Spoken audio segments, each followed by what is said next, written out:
आखिर भगवान श्री राम के देह त्यागने के बाद अयोध्या का क्या हुआ। आखिर कैसे भगवान श्री राम के संतान यानी लव और कुश ने कैसे राज्य को संभाला और कैसे सूर्यवंशियों का वंश आगे बढ़ा।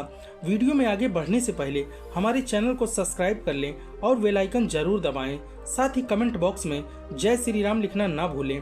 रावण का अंत करने के बाद जब माता सीता को लेकर भगवान श्री राम अयोध्या वापस आए तो माता सीता को यह नहीं पता था कि उनके लिए अभी परीक्षाओं का अंत नहीं हुआ और दूसरी परीक्षा अभी बाकी है।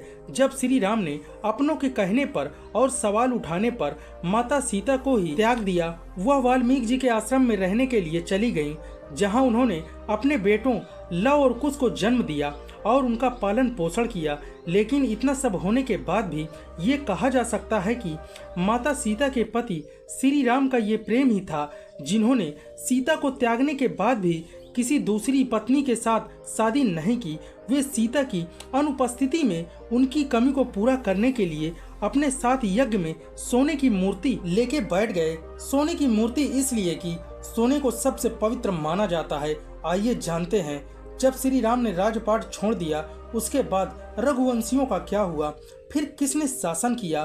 भगवान श्री राम के राजपाट छोड़ने के बाद कुश अपनी सेना के साथ अयोध्या आए और उन्होंने शासन संभाला और उन्होंने कुमुदवत्स से विवाह किया और अतिथि के पिता बने। अतिथि के पुत्र हुए निषाद और निषाद के पुत्र हुए नर, नर के पुत्र हुए नव और इसी तरह यह वंशज आगे बढ़ते बढ़ते आ पहुंची महाभारत काल के राजा प्रहदबल तक। इतिहास में प्रहदबल का जिक्र 50वीं पीढ़ी के रूप में किया गया है। भगवान श्री राम के ही वो वंशज थे। उन्होंने कुरुक्षेत्र में युद्ध में कौरवों की ओर से युद्ध लड़ा था और अभिमन्यु के घातक बाण से प्रहदबल की मृत्यु हो गई थी। हमारे महापुराणों में भरत और लक्ष्मण शत्रुघ्न के दो पुत्रों के जिक्र मिलते हैं। भरत के 2 पुत्र हुए तच्छ और पुष्कर, वहीं लक्ष्मण जी के पुत्र चित्रांगद और चंद्रकेतु और शत्रुघ्न के पुत्र सुबाहु और सूरसेन। कहते हैं मथुरा का नाम पहले सूरसेन ही था। कहते हैं जब भगवान श्री राम को जब वनवास मिला तब उस समय भरत जी का राज अभिषेक होने वाला था, लेकिन भरत जी नहीं माने। उन्होंने दक्षिण कुश कौशल प्रदेश में और उत्तर कौशल प्रदेश लव को राज्य अभिषेक कर दिया। भगवान श्री राम के राज्य में भी उत्तर कौशल राज्य और दक्षिण कौशल राज्य में विभाजित था। इतिहास में रघुवंश काव्य के अनुसार भगवान श्री राम ने अपने पुत्र लव को सारावती का और कुश को कुशावती का राज्य दे दिया था। सारावती की माने तो उत्तर भारत का था और कुश का दक्षिण भारत का। वही रघुवंश चरित्र के अनुसार कुश को अयोध्या जाने के लिए विंध्याचल पार करना पड़ता था। इससे यह भी सिद्ध होता है कि उनका राज दक्षिण कौशल में था और उसकी राजधानी कुशावती आज भी बिलासपुर जिले में है और कौशल को श्री राम की माता की जन्मभूमि माना जाता है। वहीं दूसरी तरफ इतिहास तत्वों के अनुसार लव ने लवपुरी नगर की स्थापना की। लवपुरी के बाद वह लोहापुर कहा जाने लगा, जो वर्तमान स्थिति में लाहौर ही है। इस किले में लव का एक प्राचीन मंदिर बना हुआ है। दक्षिण पूर्व एशियाई देश लव एशियाई नगरी लोकपुरी दोनों ही उसके नाम पर रखे गए हैं। ऐसा माना जाता है कि लव इसके वंशज गुजरात चले गए, मेवाड़ में आकर बस गए, जहां उन्होंने सिसोदिया वंश की स्थापना की। शायद यही कारण है कि मेवाड़ का राज्य प्रतीक सूर्य है।